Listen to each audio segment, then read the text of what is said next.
සුබ දවසක් වේවා මේ වීඩියෝ එක බලනකොට. ඉතින් මම අදත් අරගෙන ආවේ ටිකක් විශේෂ වීඩියෝ එකක්. අපි දන්නවා වර්තමානයේ තරුණ තරුණියන්ගේ තියෙන ලොකු බලාපොරොත්තුවක් තමයි විදේශගත වෙන එක. ඉතින් මේ විදේශගත වෙන එක ගැන මම කලිනුත් වීඩියෝ කීපයක් කරලා තියෙනවා. අපි කොහොමද හොඳ ඒජන්සියක් හොයාගෙන අපි හරි ගමනක් යන්නේ කියන එක. ඉතින් ඒ ලින්ක් එකත් මම මේ මෙතනින් උඩින් දාන්න. විශේෂයෙන්ම වර්තමානයේ ගොඩක් තරුණ තරුණියෝ බලාපොරොත්තු වෙන්නේ යුරෝපෙට ගිහිල්ලා සෙටල් වෙන්න තමයි. ඉතින් යුරෝපා සිහිනේ හඳුනාගත්ත ඒජන්සි තියෙනවා. ඒ ඒජන්සි කරන්නේ ඔයාගේ මුදල් ඔයා දන්නෙත් නැතුව ඔයාගේ ඇඟට තේරෙන්නේ නැතුව පොඩ්ඩ අදින එක. ඉතින් ඒක ගැන තමයි මම අද මේ කතා කරන්නේ.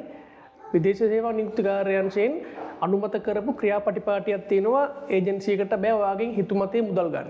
දැන් මම විදේශ රැකියා ඒජන්සි කීපයකට කතා කළා. කෝල් කළා. මම පුළුවන් වුණොත් ඒ රෙකෝඩින් දාන්නම්. අපි කතා කරපු ගමන් ඒජන්සියෙන් කියන්නේ ඉන්ටර්විව් එකට එනකොට 3750ක් ගේන්න. ඉන්ටර්විව් එකට එනකොට රුපියල් 5000ක් ගේන්න. ඉන්ටර්විව් ෆී එක රුපියල් 5000යි කියන.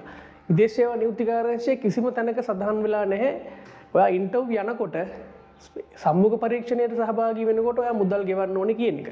සම්මුඛ පරීක්ෂණයකට සහභාගී වෙනකොට මුදල් ගෙවන්න අවශ්‍යතාවයක් තියෙනවා නම් එතන ලොකු ගැටලුවක් තියෙනවා. ඔයා කිසිම ඒජන්සියක සම්මුඛ පරීක්ෂණයකට සහභාගී වෙනකොට මුදල් ගෙවන්න අවශ්‍යතාවයක් නැහැ. ඔයා යන්නේ ඔයාගේ සුදුසුකම් පරීක්ෂාව කරලා ඔයාගේ සුදුසුකම් අනුව ඒ රැකියාවට ඔයා සුදුසුයිද ගැලපෙනවද කියන එක බලන්න. හැබැයි ඒ සම්මුඛ පරීක්ෂණයේ මුවාවෙන් ගොඩක් වෙලාවට ඒජන්සි තමන්ගේ ඩිරෙක්ට් කොස්ට් එක කවර් කරගන්න ක්‍රියාපටිපාටි සිද්ධ කරගෙන යනවා. දැන් ඔයා උදාහරණයක් විදිහට හිතන්න රුපියල් 3750 ගානේ ඉන්ටර්විව් එකට අය කරන ඒජන්සියක් දවසකට 100 දිනෙකගේ සම්මුඛ පරීක්ෂණ සිද්ධ කළොත් ඔයාලට තේරෙනවා ඒගොල්ලෝ එතන කරන්නේ මොකක්ද කියන එකනේ. අපි කියන්නේ සාධාරණ ඩොකියුමන්ට් කොස්ට් එකක්. ඒ කියන්නේ අපි හිතමුකෝ මොන හරි ඇප්ලිකේෂන් එකක් මොන හරි ෆයිල් එකක් වගේ දෙයක් ඒගොල්ලන් ක්‍රියේට් කරලා ඒ දේවල් වලට මොන හරි කොස්ට් එකක් යනවා නම් සාමාන්‍යයෙන් ඔය A4 කොළ 1 2ක ඒ කියන්නේ රුපියල් 100ක 200ක වගේ කොස්ට් එකක් අවුලක් නැහැ. මොකද අපි හිතමු ඒක අපි ඒ ඒජන්සි විසින් දරන්න අවශ්‍ය නැහැ. අපි ඒක අපි ගෙවනවා කියන එක. නමුත් රුපියල් 3750 රුපියල් 4000 රුපියල් 5000ක් වගේ මුදල් මේ ඉන්ටර්විව් එක මුවාවෙන් අය කරගන්න මේ විදේශ රැකියා ආයතන තියෙනවා. එතකොට ඔයා ඒජන්සි ඉන්ටර්විව් එකට යනකොටම රුපියල් 3750ක් දෙන්න ඕනේ. ගේට්ටුවෙන් ඇතුළට යද්දි මේ එතකොට එතන ලොකු ගැටලුවක් තියෙනවා. අනිවාර්යයෙන්ම ඔයා කවදාවත් ඒ විදිහට මුදල් දෙන්න එපා. මුදල් දෙන්න අවශ්‍යත් නැහැ. සාධාරණ ගාණක් තියෙනවා නම් අපි හිතමුකෝ ඒ ඩොකියුමන්ට් කොස්ට් එක අපි කතා කරපු විදිහට රුපියල් 250ක 300ක වගේ මුදලක් නම් ගැටලුවක් නැහැ.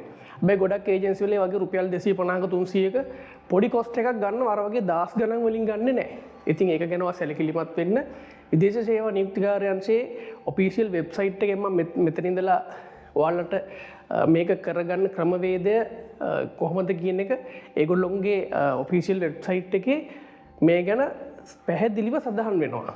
වෙලා තියෙන්නේ අපේ අවාසනාවකට මේ මුදල් අපේ අර විදේශගත වෙන්න තියෙන අවශ්‍යතාවය වැඩිකමට ඒ අවශ්‍යතාවය අපිට වැඩි. ඇත්තටම අපි කැමති යුරෝපය වගේ රටකට ගිහිල්ලා ලස්සන ජීවිතයක් ගත කරන්න. මේ අවශ්‍යතාවය අපේ තියෙන වැඩිකම නිසා අපි වැඩි හොයන්න බලන්නේ නැහැ මේ වගේ දේවල්. ඉතින් ඒක නිසා ඒක අඳුනගත්ත ඒජන්සි තමයි අර විදිහට ටික ඔයාගෙන් මේ මුදල් අය කරගන්නේ ඔයාගේ ඇඟට නොදෙන්නේ. ඉතින් මෙතනින් එහාට මම විදේශ සේවා නියුක්ති කාර්යාංශයේ SLBFE වෙබ්සයිට් එකෙන් ඔයාට එයාලගේ ක්‍රියාපටිපාටිය මොකක්ද කියන එක සරලව තේරුම් කරලා දෙනවා. අපි යමු SLBFE ඔෆිෂියල් වෙබ්සයිට් එකට. ඔව් මේ තියෙන්නේ ඔයාලට සුපුරුදු විදේශ සේවා නියුක්ති කාර්යාංශයේ ඔෆිෂියල් වෙබ්සයිට් එක. ඉතින් මෙතන මේ තියෙන්නේ හෝම් පේජ් එක. මෙතන පොඩ්ඩක් මෙහෙම යටට ගියාම තියෙනවා මෙතන hot jobs and foreign jobs vacancies කියන තැන. ඒතකොට මේක ඔයා ක්ලික් කරන්න. මේක ක්ලික් කළාම අලුත් පේජ් එකකට යනවා. ගියාට පස්සේ මෙන්න මේ වගේ පේජ් එකක් තමයි එතන ඉන්නේ. එතකොට මෙතන බලන්න මේ පේජ් එකේ මේ උඩින්ම තියෙනවා නෝටිස් එකක් දාලා. මෙන්න මෙතන. එතකොට මෙතන තමයි අපිට මේ ඕනේ කතන්දර ටික ලස්සනට පැහැදිලිව තියෙන්නේ.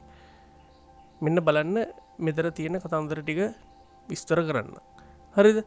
එතකොට මෙතන තියෙනවා උඩින්ම රෙක්රූට්මන්ට් පේස් කියලා. එතකොට මේ තියෙන්නේ ඒජන්සියකට ඔයාගේ මුදල් අයකර ගත යුතු ක්‍රියාපටිපාටිය පිළිවෙලි. එතකොට මෙතන පළවෙනියට තියෙනවා at the registration with license employment agency and collect of passport. Interview එක කරලා පාස්පෝර්ට් එක කලෙක්ට් කරනකම් ඔයාගෙන් අය කරගන්න පුළුවන් රුපියල් 0.7ක්වත් ගන්න බෑ. එතකොට upon receipt of the offer letter එක එකට ගන්න පුළුවන් සම්පූර්ණ ඇග්‍රී වෙන මුදලින් 120යි. upon receipt of the work permit 130යි. එතකොට හතරවෙනියට after stamping the visa 130යි. ඊට පස්සේ පස්වෙනියට after obtain SLBF fees registration 120යි. ඔන්න ස්ටෙප් ටික තමයි මුදල් ලබා ගැනීමේ ක්‍රියාපටිපාටිය. මේ ක්‍රම පහට අමතරව පරිබාහිරව කිසිම ආයතනයකට බැහැ විදේශ සේවා නියුක්තිකාර්යාංශයේ ලියාපදිංචි තියෙන ඔයාගෙන් මුදල් ගන්න. ඉතින් මේක හඳුන්වා දීලා තියෙන්නේ මේ වෙනකොට තරුණ ප්‍රජාව ගොඩක්ම විදේශගත වෙන්න උත්සාහ කරන්නේ රුමේනියාවට. ඉතින් මේ ක්‍රමේ දැනට රුමේනියා රටට යන්න ගිහිල්ලා විශාල විදිහට මූල්‍ය වංචා සිද්ධ වෙලා තියෙන නිසා ඒ නිසා තමයි මේ ක්‍රමේ මේ වෙනකොට දැනට හඳුන්වලා දීලා තියෙන්නේ රුමේනියාවට විතර. ඒක මේ උඩ පැහැදිලිව දාලා තියෙනවා. ඉතින් ඒක නිසා මම හිතනවා මේ ක්‍රමේ ගොඩක් හොඳ ක්‍රමයක්. ඉදිරියේදී සියලුම විදේශ රටවල් වලට මේ ආකාරයෙන් ක්‍රමවේදයක් හැදෙයි කියලා මම හිතනවා. ඇත්තට මේ ක්‍රමවේදය ඉදිරි කාලයේදී සියලුම රටවල් වලට අනුගත වෙනවා නම් හොඳ ක්‍රමයක් මේක. මොකද මේ විදේශ සේවා නියුක්තිකාර්යාංශයේ ලියාපදිංචි ඒජන්සි ටික හරි විදිහට නියාමනය කරන්න පුළුවන් වුණා නම් මේ විදිහට මිනිස්සු අසරණ වෙන එක නවත්තන්න පුළුවන්. ඉතින් ඒකට හැකියාව තියෙන විදේශ සේවා නියුක්තිකාර්යාංශයට මේ ක්‍රමවේදය දැනට රුමේනියාවට විතරක් භාවිතා කරන ක්‍රමයක් වුණාට ඉදිරියේදී සියලු රටවල් වලට આવොත් හොඳයි කියන එක තමයි මගේ පුද්ගලික මතය. ඉතින් රුමේනියාවට යන්න යුරෝපයට යන්න බලන් ඉන්න කෙනෙක් නම් කවදාවත් මේ ක්‍රමයට පරිබාහිරව මුදල් දීමක් සිදු කරන්න එපා ඒජන්සියකට. එහෙම දෙනවා කියන්නෙම එයාලා පටන් ගන්න තැනදිම විදේශ සේවා නියුක්තිකාර්යාංශයේ ක්‍රියාවලියට පටහැනිව තමයි ගිහින් තියෙන්නේ. ඉතින් ඒ වගේ ආයතනකින් ඔයාට යහපතක් සිද්ධ වෙයි කියලා හිතන්න බෑ. ඒකින්ද හරි දැනකින් හරි විදිහට යන්න. අර අපි කියපු ස්ටෙප් ටික ෆලෝ කරන්න. මේ වීඩියෝ එක ඔයාගේ රට යන්න බලාගෙන ඉන්න යාළුවෙක් ඉන්නෝ නම් එයාටත් ෂෙයා කරන්න. ඊළඟ වීඩියෝ එකකින් අපි හම්බ වෙනකම් පරිස්සමෙන් සතුටෙන් ඉන්න. ජය වේවා.